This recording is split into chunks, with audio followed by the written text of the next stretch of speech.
Accreditation. Thank you again.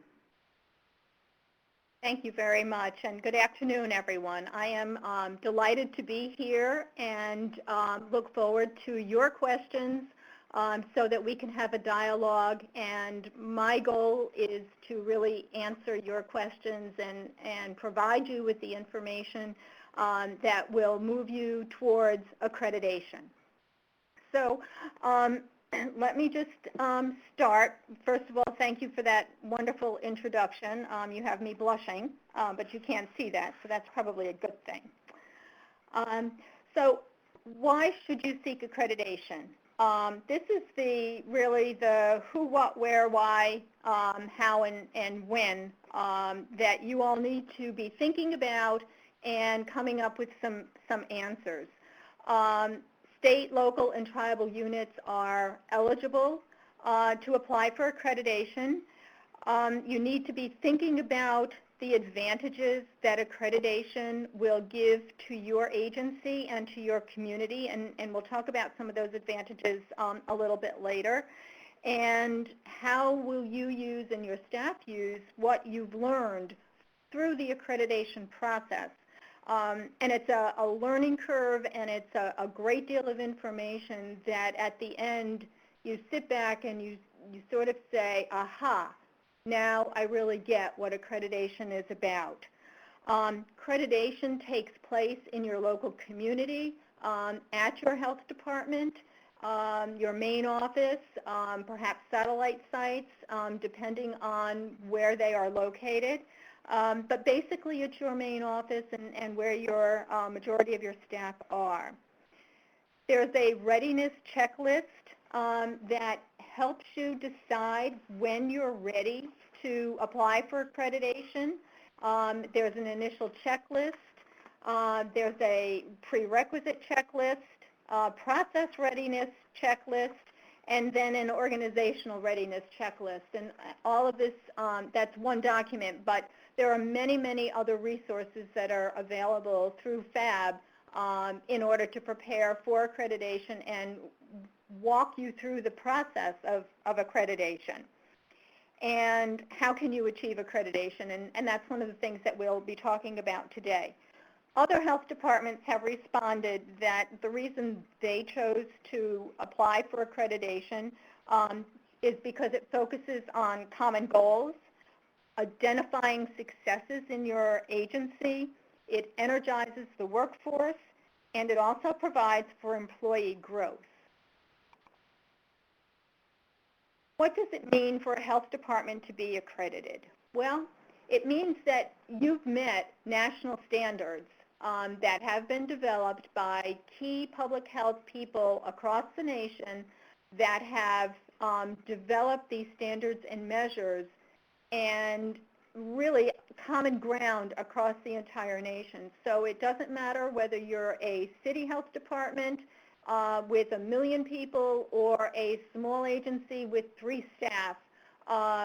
These standards and measures apply and can be achieved regardless of the size. It validates what you're doing as far as public health goes, and it assures the delivery of those 10 essential public health services in different ways that you've probably never even thought about.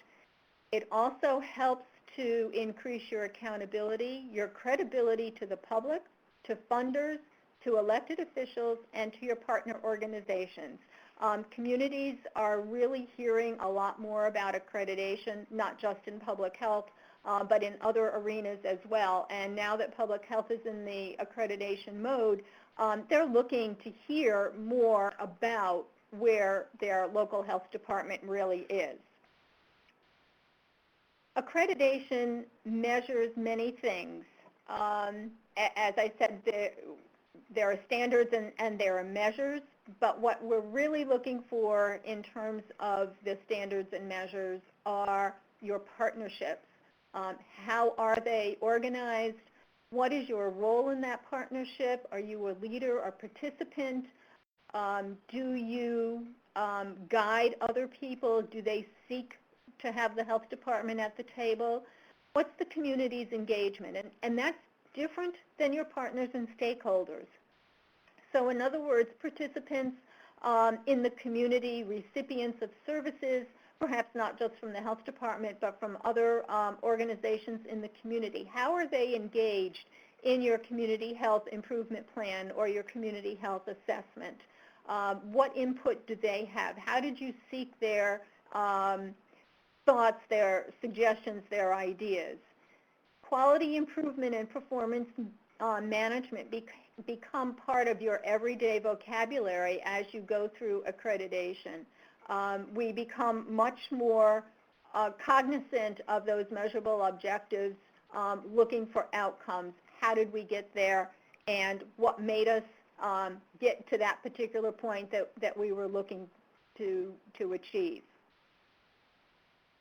So you need to look at your readiness, and you need to determine when you are ready to apply, and that goes back to part of that readiness checklist. But in your own mind and with your own staff, you need to establish some measures to determine when you think you're ready for accreditation. And that may be after you have gone through the online orientation or read the information on the FAB website, that you want to present that information to your staff, to your administrative staff, your boards, be it Board of Health or Board of Supervisors or legislative body, and staff support. You need to have everybody engaged and on the same page. You almost have to think about accreditation as a marketing measure, that it's a process of communicating the value of accreditation. Because some of the things that people will say are, it's too expensive, it takes too much time, why bother, what's in it for me? So just as businesses market or brand their particular commodity, building a connection for the purpose of obtaining that consumer buy-in is the same thing that it is important to us in public health. By defining our product and our purpose, what is it worth, and sharing that. So marketing accreditation, I think, is really key and very important. If you've been on the FAB website, you know that there are 7 steps to accreditation, and each of these are very well outlined on the website, so I'm not going to go through them here, but throughout the rest of the presentation, we'll talk a little bit about those 7 steps and what that means. So for pre-application, you need to do your online orientation, and that's required of the public health director and the accreditation specialist, the accreditation coordinator. It's not a bad idea to have other people take a look at that online orientation. It also gives you the opportunity to assess your readiness, and when you think that you are ready to move forward, you would inform FAB with a statement of intent, or an SOI as they call it. And again, the readiness checklist is on the website. Your application would then come next, and as you probably have all heard and learned along the way, that there are 3 documents that have to be submitted with your application. The Community Health Assessment, the Community Health Improvement Plan, and the Agency Strategic Plan. And as you're putting those documents together, there needs to be some connectivity between them. The Community Health Assessment really guides your Community Health Improvement Plan, and this is where you also want to make sure you have your stakeholders and your partners and the community engaged in that development. And your agency strategic plan really needs to reflect back to the CHIP and to the community health assessment, as well as the internal strategic plan for your department. Once you have submitted your application, it will be reviewed by an accreditation specialist that is an employee of FAB. That accreditation specialist will be assigned to you as a health department, And that person will review those 3 documents to determine that they meet the definition that's provided in the glossary. And I think FAB has tried very hard to provide definitions and guidance along the way to really eliminate as many questions as possible so that we're all on basically the same page. The accreditation coordinator, and we'll talk about that in a minute, does go to an accreditation training program that is sponsored by FAB and is a 2-day program.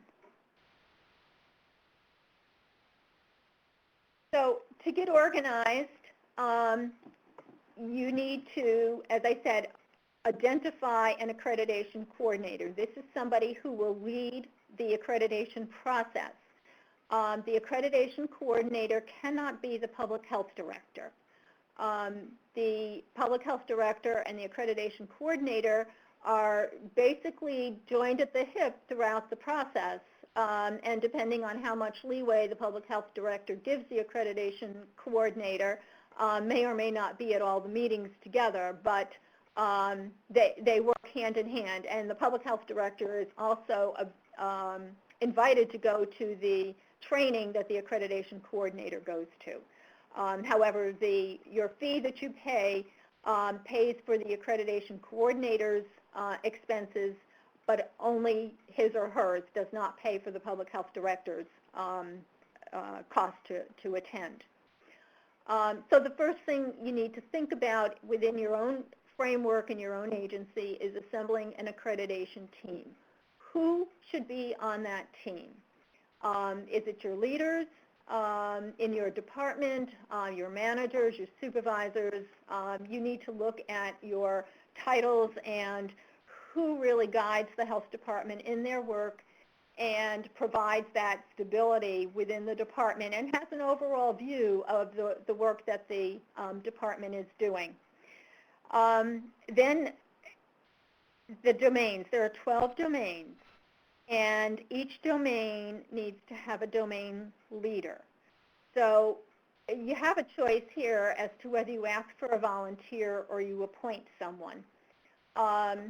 Volunteers are always hard to come by. You know, everybody puts their head down at the table and doesn't want to look at the person asking for volunteers because they don't want to volunteer to be in that leadership role. But you need to look at people who have some leadership, who know the program, and think about assigning people who are aligned in that particular domain's topic area. So for example, there's Domain 6 focuses on environmental health. Domain 1 focuses on the community health assessment. Domain 2 looks more at health department response to communicable diseases and outbreaks. So who in your department really fits in some of those roles? So you as the public health director or the accreditation coordinator need to have some sense of what each of those domains are about so that the person who's that domain leader is appropriate and knows a little bit about the topic. Then you need to assemble your domain teams. Who will be on your teams? Each domain should have a team. It can be anywhere from 3 to 4 or 5, 10 people, depending on how big your department happens to be.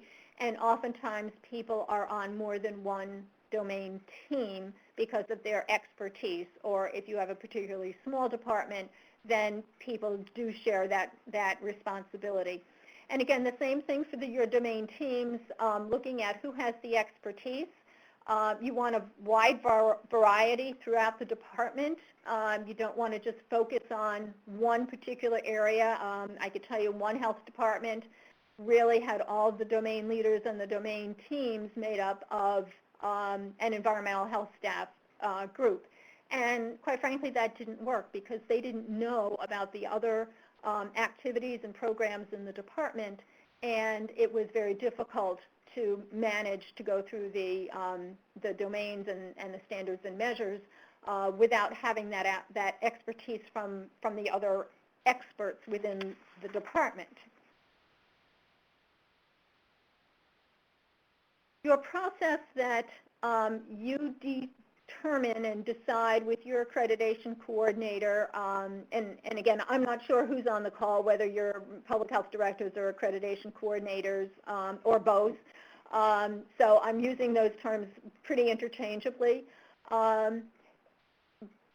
With your management team, you'll want to determine how those domain leaders are selected, how the teams are selected, how often will the teams meet, and that varies depending on how progressive you want to be and how aggressive you want to be in pursuing this.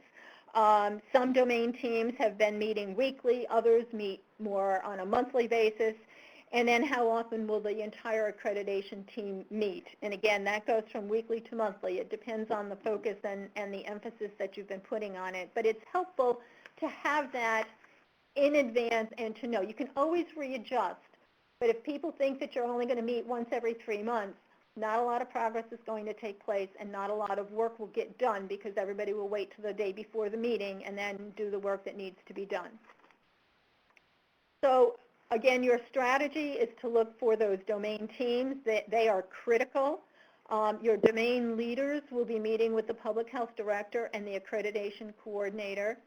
And the accreditation team reviews the public health standards and measures.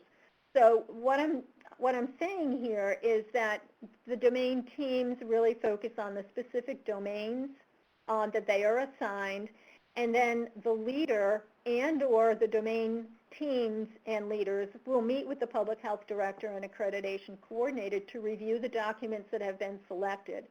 And then the entire team could meet with the the accreditation team can meet with all the domain teams. And people who are on the domain teams may not be part of the accreditation team, but it's important to get as many people objective opinion in looking at the documents and to determine whether you've selected the appropriate document for that particular domain. So important again to engage staff. Staff need to be part of this entire process, even if they are not on a domain team or a domain leader. The reason being is that people who are on the domain teams are taking some time away from their day-to-day work and working on the accreditation process. So other staff may have an increase in workload or be asked to do something in addition to their general day-to-day work. And it's important that they know why accreditation is being sought, why people are working towards accreditation, and what the process is about. Again, it's important to develop a system, and we've talked about that, but it's important to have that system ready and available so that people know what to expect. When are the meetings? How often will they be getting reports back?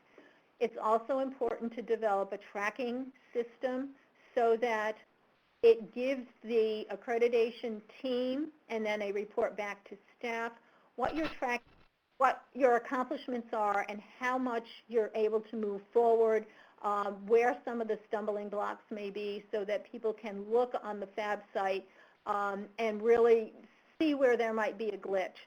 And let me just take a step back right now. The FAB site is a wonderful means of communication. So if you're working in a particular domain, the accreditation coordinator or the public health director can email the domain leader and ask a question, and it goes right back to the FAB response so that there's good linkage back and forth and good communications, and that's really critical. So the accreditation coordinator could be looking at a particular standard or measure and actually be able to email all the all the team members in that domain and ask for additional documentation or ask if that's the most appropriate document.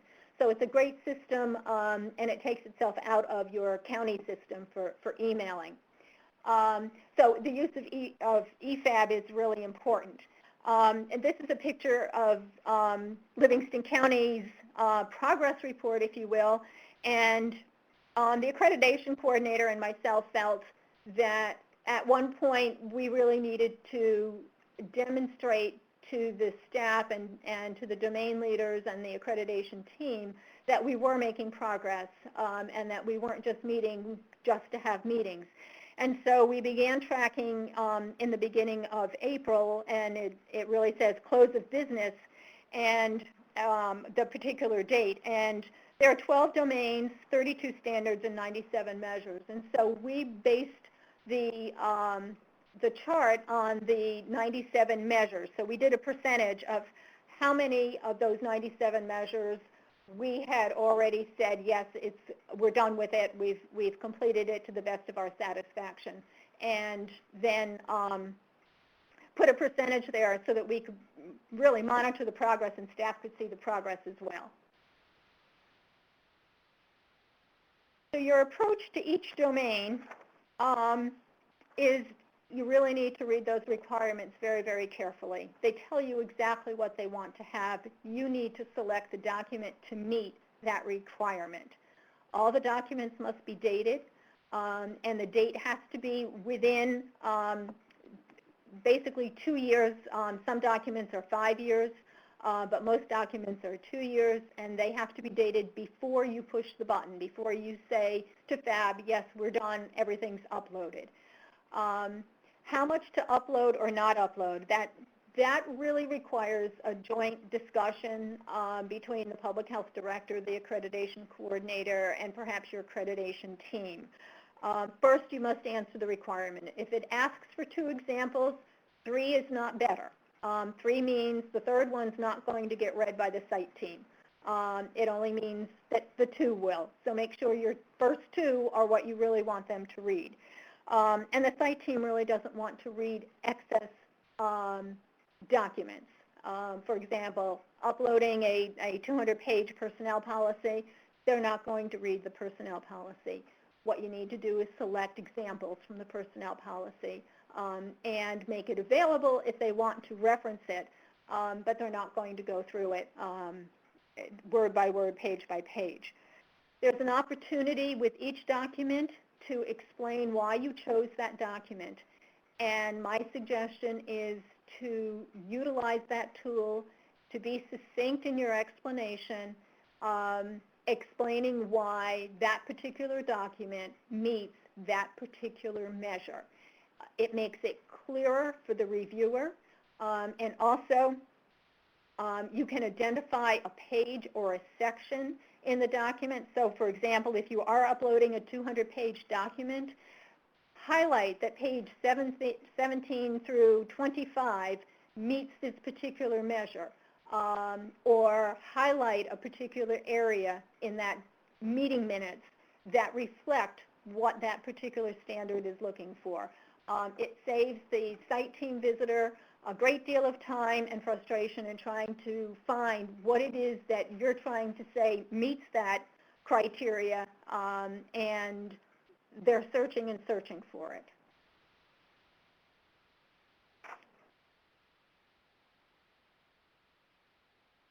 Documentation is extremely important, and it always is, not just for accreditation.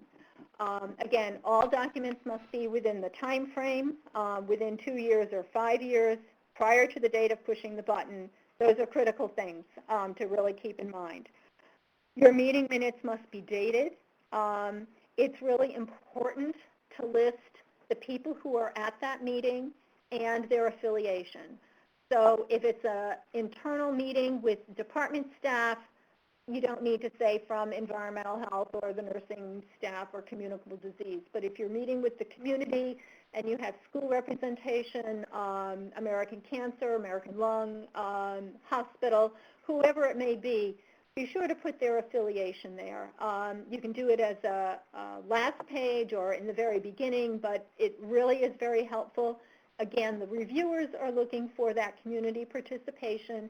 They're looking for that community input. And if they see those names and there's no affiliation, they really don't know whether it's a staff person or somebody from the community, or a stakeholder or a partner. Your minutes need to show progress. They need to show process. They need to be detailed. but not the he said, she said. And this takes, I think, a little bit of a different perspective from people who take meeting minutes. We've always been taught to either put too much detail in, which gets boring, or make it so general that you really don't know what is occurring.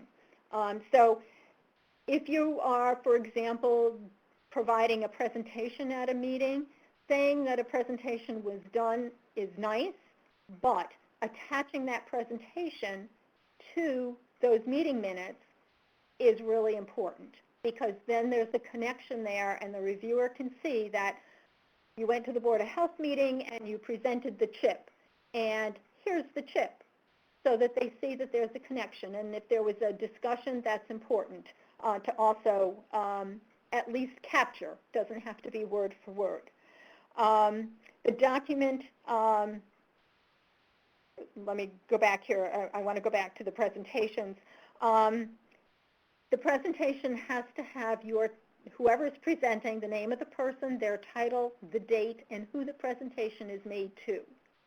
So that just saying a general presentation on accreditation doesn't work.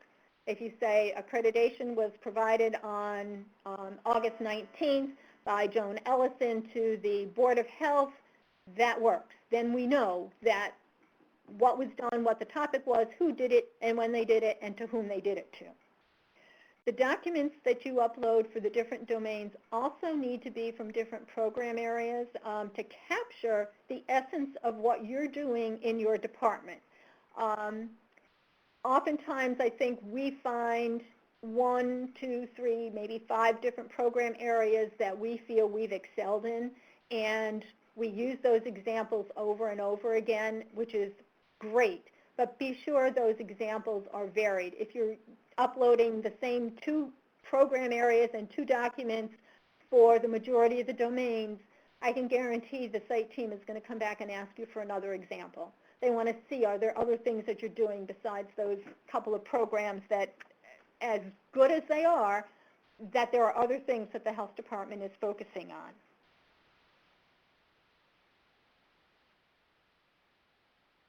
I can't emphasize enough the need to communicate with the staff. And again, it goes right from the accreditation team and your domain teams to the rest of your staff. However you might do that, through a newsletter, staff meetings, or a bulletin board, it builds value among the staff. It helps keep them engaged. It creates an opportunity that increases pride in what they do and what the department does. And it will pay off in the end when the site team visitors are at your department talking with your staff will know what accreditation is and why they are there. Also, keep your boards and your committees up to date on what you're doing and why you're doing it.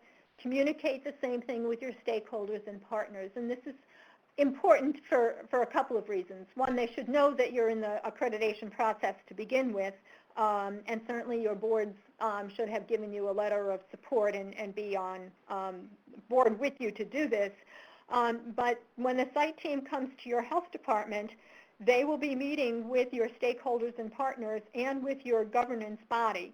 So it's important that that the participants really do know what's going on and why and what the accreditation process is all about.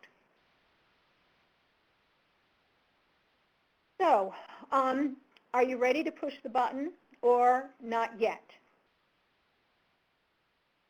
The public health director and the accreditation coordinator need to determine when you're ready to say, we have done everything that we possibly can. We've uploaded the most appropriate documents.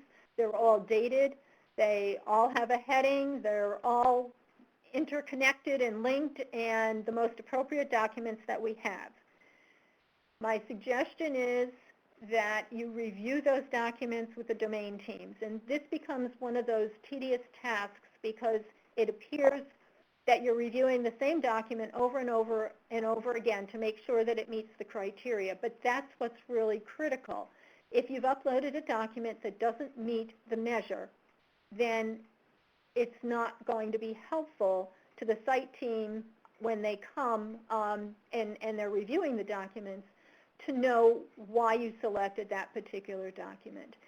And in my experience, what I've found is that the accreditation team as a group reviewing the documents as a whole, towards the end, as you're getting ready to say we're getting to the point of pushing that button, helps because there are several objective minds that are looking at those documents, and they may have a better document. They may think of something else that was more appropriate. And from my own experience in being a site team visitor, in looking at the documents from one agency, I just had to chuckle to myself and said, oh, why didn't we think to use that kind of document? Because we had something very similar when we were going through the process, but it hadn't occurred to us. So it's really, having those objective eyes and ears is important. Many health departments have developed a mock review. In other words, they bring in outside people, perhaps stakeholders, board members, perhaps staff who have not been directly involved, and ask them to review all the documents to determine whether they think the documents meet the standards and the measures or not. I think that's entirely up to you whether you decide to do that mock review. I can tell you that some departments have done mock reviews and been accredited. Some have done mock reviews and were not accredited. So it's not an end-all, be-all, or an assurance that the department will be accredited if you do that mock review. And then you or the accreditation coordinator and the public health director have to decide who has the final review and the final say-so as to whether you're ready or not. In our case, it was a joint decision. I think in most cases it's usually a joint decision. But the public health director is the only one who can push the button. And pushing the button means you're done. You've uploaded everything that you think you need to upload, and that meets that particular domain. And so here we are in Livingston County pushing the button. And that was on May 17th, 2012. I will never forget that date. It was a Kodak moment, if you will. Obviously, there were more Kodak moments that came after that. But quite frankly, it was a relief that we felt we were as ready as we possibly could be for the site team to come and to review our documents and to visit with us. So the next steps after you've pushed that button is your accreditation, I'm sorry, it says accreditation coordinator, that's my mistake. It should say accreditation specialist from FAB will review the documents for dates. A site team will be assigned. The other thing that the accreditation specialist will do is look to see that the documents meet the time frames, so that if it's not within the 2 years or the 5 years, they will let you know. And also the number of examples. If it asks for 2 examples and you've only given 1, they'll let you know that. If it's asked for 3, they won't say anything, just hope that the first 2 that you've given are the ones that are the most important. A site team will be assigned. It's usually 3 people, one of whom is a site team leader. The site team will then have a conference call and will be assigned domains for review. So each site team member usually has 4 domains to review, and that takes between 2 and 3 months, depending upon the length of the documents that have been provided, whether it's actually, I haven't been involved in the city health department, so I'm not sure if that would take 4 people, but I know that some teams have more than 3. But it takes 2 to 3 months for the site team to review those documents, to determine the measures are whether they're not met, slightly met, largely met, or fully met. Fully demonstrated is actually the term.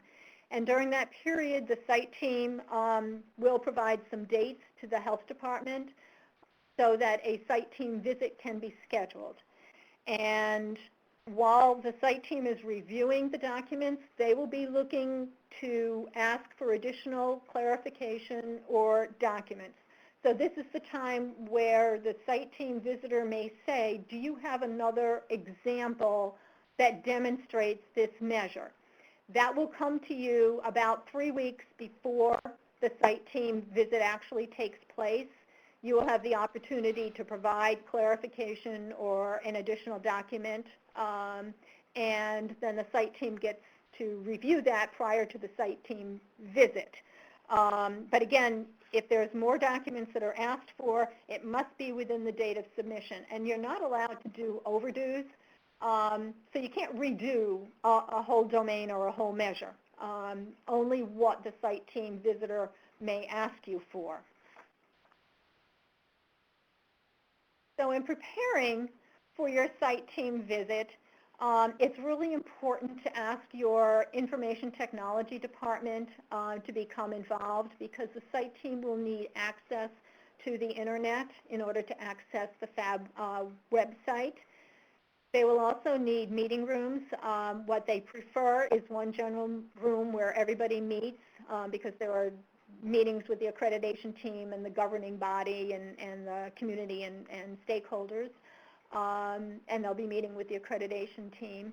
But each of the site team visitors will be meeting with the domain teams regarding their particular domain. So they will need additional rooms for those meetings. You need to prepare your accreditation team. This becomes I guess a fingernail biting and a nerve-wracking period of time for the accreditation team. And for staff who have not been involved, because the accreditation team will do a walk through the building and they will ask staff some questions. So again, back to what I said early on, staff need to be informed of what accreditation is and why you are going through the accreditation process, why it's important, and be able to access files, access policies, whatever the accreditation team may be asking you for. So when the accreditation team comes to your health department, I'm sorry, the site team comes, they'll meet with the accreditation team. They'll have concurrent meetings with the domain leaders and the team. They'll meet with community partners and governance boards. They'll do a tour of your building. The tour is to really look at ADA compliance, signage, safety, security, and then they'll do an exit interview when they're done. The site team takes a day and a half. It's usually one full day and a half a day the next day. And at the end of the day, or the end of the second day, there's an exit interview, and during that exit interview, the site team leader will talk about the overall impression that the site team had of the department, will identify the 3 greatest strengths and the 3 challenges or opportunities. I would suggest for the exit interview, because in my experience in the site team visits that I've done and the one I was personally involved in, everybody is listening intently. So my suggestion is you have someone else attend the meeting in addition to everyone else that's there to take minutes and to take notes, because you're trying to listen and take notes at the same time, and that makes it very difficult to make sure that you're grasping everything that the site team leader is sharing. The exit interview should reflect the report that you will get within 2 weeks of that site team visit.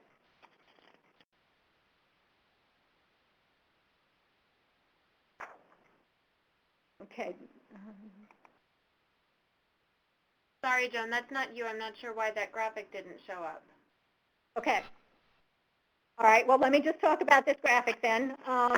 This was a graphic of the accreditation timeline for the Livingston County Department of Health. We submitted our SOI, our Statement of Intent, and our application in November of 2011. And from January 2012 to May of 2012, we selected our documents and submitted them to FAB in June through November. Now, that was a very, very long period of time for a variety of reasons, nothing to do with Livingston County, having to do with the site team and the fact that the whole FAB accreditation process was fairly new. It was hard to be waiting from June to November till we had our site team. They came in November of 2012. We received our report in January, and on February 28, 2013, the accreditation committee had made their decision, and we received notice that we had been accredited. So I'm sorry you don't have that there, but it is a timeline. So as I said, the report from the site team visit will come to the health department within 2 weeks. You then have 30 days to respond to anything factual that you disagree with. So if there's something factual that is in that report that you do not believe to be true, you can make a comment back to FAB. Once that 30 days is over, or you have said that you have no questions or are not questioning anything in the report will be put in the queue for the accreditation committee's next scheduled meeting. And then you are notified by email and or letter that you've either been accredited or there's need for a plan for improvement. And I was just at the National NATO conference, and there were several presenters who who represented health departments that had not been accredited and received that letter. And as disappointing as they were very gracious in sharing how they felt about that and the fact that they understood where the accreditation committee was coming from and what they needed to do for their plan for improvement. Long-term changes that occurred in Livingston County, and this varies from county to county, but I wanted to share what our learning experience was.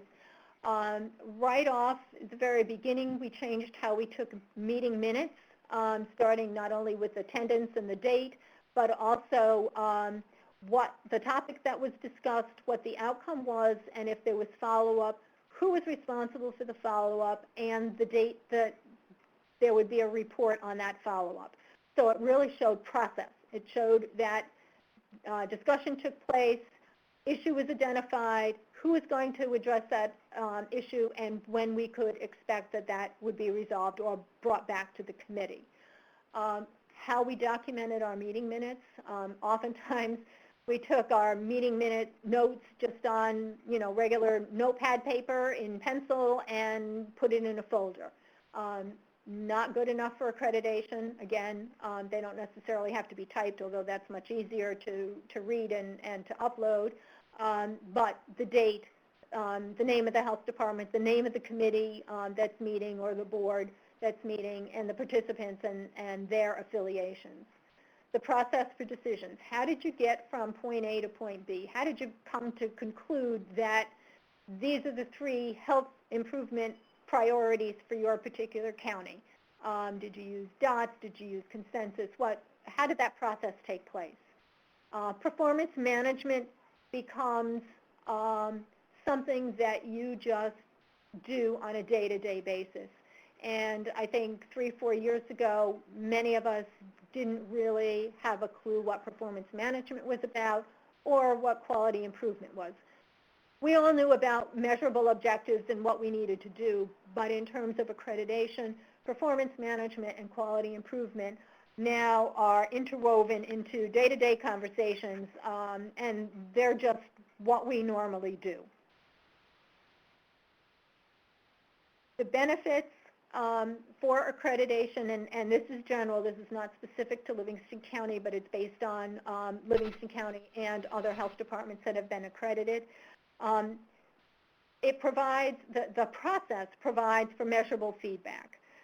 It identifies the strengths and the opportunities that the health department has, and I think having outside people come to your department who have reviewed your documents, who are now visiting with you, telling you what they see as your strengths and your opportunities is a great learning experience. It also recognizes staff and the work that they do. Whether you're accredited or not, the fact of the matter is that you have touted a particular program, an activity, an accomplishment, and the staff that are involved with that, and that's really important for boosting that staff morale and assisting them to understand the value of the work that they're doing in the community for community health improvement. It also helps to look at developing a framework for setting priorities. You become much more efficient and much more accountable. One health department said, we were good without the action plan, but now we're great. And this was a health department that had not been accredited and had to put an action plan into place. Accreditation's about learning and improving. It doesn't stop with pushing the button. It continues, and you'll see that growth among your staff and within the department will continue as things go on. And then what's next? Once you're accredited, it's a 5-year cycle. The department has to report progress on an annual basis based on the opportunities that were identified. You look at the site team's recommendations and really work on those, make those part of your strategic plan, and it helps to develop your work plan for your upcoming years as you continue to do the performance management, the quality improvement, working towards improving the health of your community. So I think, Joanna, that concludes my slides, and I'm happy to answer any questions. Great. Joan, that was a really wonderful presentation. Thank you so much. I'm going to unmute the lines and give everybody on the phone a chance to collect their questions. Again, as a reminder, if you'd like to ask a question, you can either type it into the chat box and I'll read it for you, or you can press the hand raise icon on the upper left-hand corner of your Adobe Connect screen, and that will indicate to me that you have a question, and I'll call on people one by one. Please gather your questions, and I will unmute the line. The conference is now in talk mode.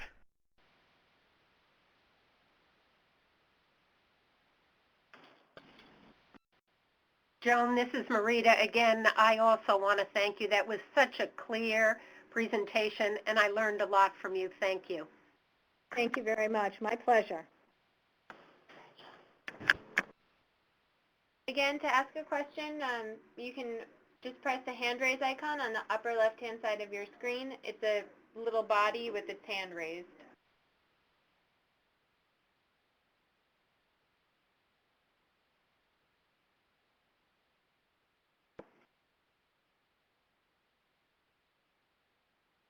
So we see someone is typing. Is it Barbara? Mm-hmm. Yep. We see you typing, Barbara. Thank you. So we'll wait a minute to receive Barbara's question.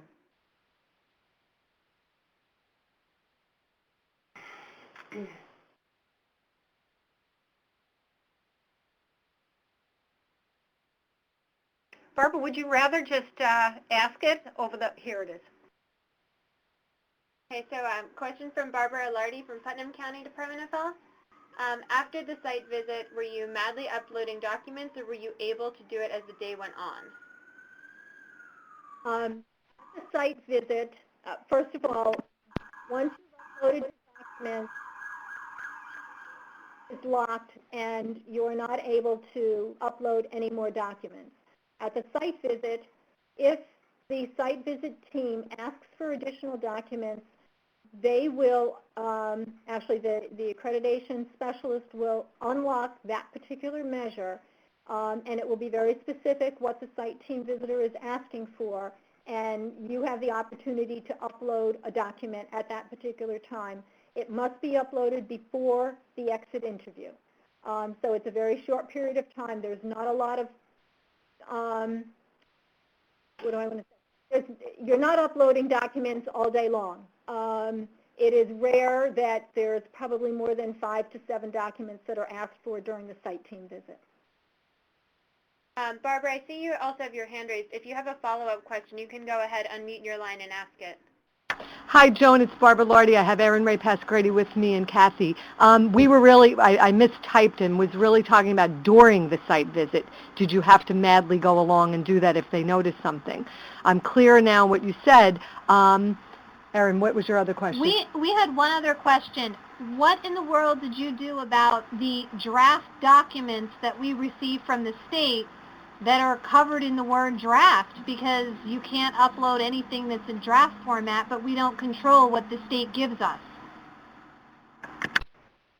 What we did is, I don't recall that we received documents from the state that said draft. We ourselves had documents that said draft, and we had to take the word draft out of there. So my suggestion is go back to the state and ask them to take draft out of there. The state is very well aware of what the accreditation requirements are. Sylvia Pirani's been through the accreditation training, or site team training, so she's aware of that, and I'm sure that they will accommodate. Thanks, Joan. We have another question from Linda Moore. How much process is included in the decision making, and to what extent is it reflected in the minutes? You don't want to overwhelm your meeting minutes with more than is necessary, but it's important to give a sense to the reader what has occurred during that meeting discussion. So to say that the budget was discussed isn't enough. To say the budget was presented, there was discussion about the decrease, increase, the elimination of, and what the next steps might be is important to put in there. And then whatever the follow-up might be. Again, the he said, she said isn't as relevant as here's the issue and this is what the next step is going to be to address that issue. Okay, and we have another question from Janine Carney. She said, please provide an elevator speech on the benefits of accreditation to staff. I think that elevator speech is about their work and what they do and how important that is to the department and the community. And this is one way to show how the department is meeting the 10 public health or the 10 essential public health services and showing that the department can meet those national standards. I mean, it's one thing to say, well, our goal is X in this department, but to say the goal is nationwide and we're striving to meet a nationwide goal is completely different. I think it gives a new meaning to what you're trying to achieve. Okay. If there are any other questions, now is the time to either raise your hand or type your question in your chat box. We have a couple of minutes left, and now is your opportunity to take advantage of Joan and her experience and her expertise while we have her on the line. And again, thank you again so much for your time today. This has been a very informative presentation. I want to remind everyone that this webinar has been recorded. It will be available on our Public Health Training Center website, and I will be sending out a brief evaluation to you all later this afternoon. That will include a copy of the slides with a missing Livingston County accreditation timeline graphic that didn't appear in the presentation today, and the link so you can go back and view it again. And we have one more question from Linda Moore. Were the document uploads restricted to a particular file type, PDF, Word? That information is provided during the orientation that the accreditation coordinator attends, and they're pretty open to most documents, be they PDF or Word. Some graphs, if FAB can't open them, that means the site team probably can't open them, and so they'll ask you to put it in a different format. I know in the recent department that I was a site team visitor for, I couldn't open one of the documents and just asked them to upload it in a different format for me so that I could see it. But generally speaking, it's most of what's utilized by counties across the board. Okay, thank you. So in this last minute, I also just want to remind everyone that's still on the line, mark your calendar. If you haven't registered, please register for another webinar we have tomorrow on FAB accreditation and quality improvement, the New York State Department of Health perspective. This presentation will be given by Drew Hanchett, who's the director of the Performance Management Group in the Office of Public Health. Again, that's tomorrow from 3 to 4 p.m., and his presentation will build on the information Joan just shared, but he will be speaking specifically about quality improvement. So the link to register is included on that slide, and again, I'll be sending that out with my follow-up email. So I think we are out of time for today. Joan, thank you again very much. Thank you all for joining us this afternoon, and enjoy the rest of your day. Thank you, Joan.